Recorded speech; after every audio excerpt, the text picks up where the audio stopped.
బాగా పరిచయమైనటువంటి వాక్యము 128వ కీర్తన. యెహోవా యందు భయభక్తులు కలిగి ఆయన త్రోవల యందు నడిచేవారందరూ ధన్యులు. మరి దేవుని పిల్లలుగా దేవుడు మనం రక్షించిన మనకు ఒక బాధ్యత ఉంది. ఏంటంటే ఆయన త్రోవల్లో మనం నడవాలి. ఈనాడు ఏంటంటే తొలగిపోతూ ఉంటారు భార్యాభర్తల్లో, మరి వారికి వచ్చిన శోధన సమస్య పరిస్థితుల్లో తొలగిపోవడం ద్వారా కుటుంబంలో నెమ్మది సమాధానం లేకుండా చాలా కుటుంబాలు సఫర్ అవుతున్నాయి ఈనాడు. మరి ఎందుకు సఫర్ అవుతున్నారు, లేకపోతే ఎందుకు బాధపడుతున్నారంటే నడవలసిన త్రోవలో నడకపోవడం. కనుక నడవలసిన త్రోవలో నడిస్తే దేవుని కృప మన మీద ఉంటుంది, దేవుడు ఆశీర్వదిస్తాడు.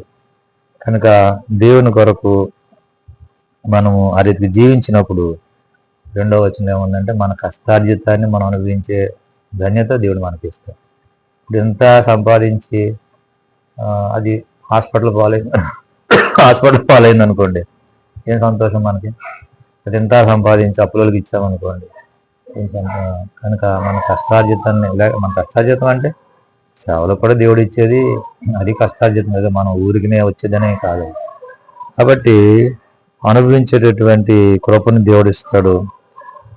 అలాగే కుటుంబాన్ని ఫలింపజేస్తాడు, భార్యని పిల్లల్ని ఒలివ మొక్కల వలె ఉంటారని చెప్పి రాసింది. యెహోవా యందు భయభక్తులు కలవాడు ఇలాగ ఆశీర్వదింపబడును.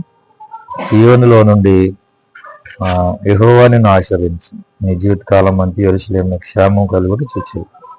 యెరూషలేములో క్షేమం అంటే అర్థం ఏంటంటే, యెరూషలేము దేవుని మందిరానికి అది ప్రాధాన్యత కలిగినటువంటి స్థలం అన్నమాట. అంటే మరి నూతన నిబంధనలో సంఘ పరిచర్య యెరూషలేముకి ఒక నమూనా అన్నమాట. అంటే సంఘ పరిచర్యకు దేవుడి క్షేమాన్ని ఇస్తాడు ఎప్పుడు మనము ఆయన త్రోవల్లో నడిచినప్పుడు. కనుక దేవుడిచ్చేటటువంటి పిల్లలను చూడటం, అలాగే సమాధానం, ఇవన్నీ కూడా శ్రేష్టమైనటువంటి దీవెనలు. ఇది చిన్న కీర్తనే కానీ ఉన్నాయి 6 వచనాలే కానీ, మరి మనము రక్షణ దేవుడు మనం రక్షించున్నాడుగా, దేవుడు మనకిచ్చిన రక్షణ మనం జాగ్రత్తగా కాపాడుకుంటూ ఆయన త్రోవల్లో నడవాలి.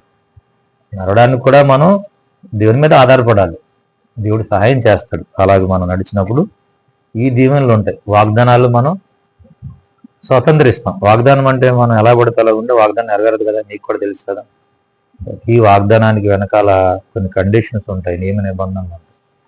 కాబట్టి ఎన్నో వాగ్దానాలు ఉన్నాయి బైబిల్లో, భార్య గురించి, భర్త గురించి, పిల్లల గురించి, కష్టార్జితను అనుభవించడం గురించి, ఫలించడం గురించి. కనుక ఆ వాగ్దానాలు మనం పొందుకోవాలంటే దేవునికి మనం సంపూర్ణంగా లోబడాలి. దేవుడి మాటలు మనం ఇంట్లో దీవించిన కాక.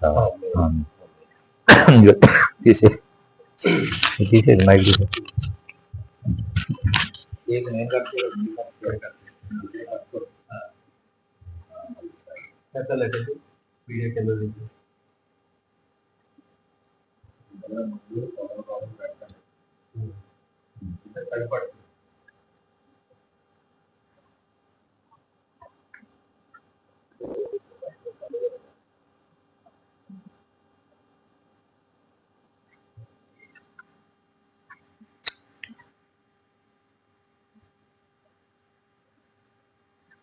Once again, I love you, Havisha.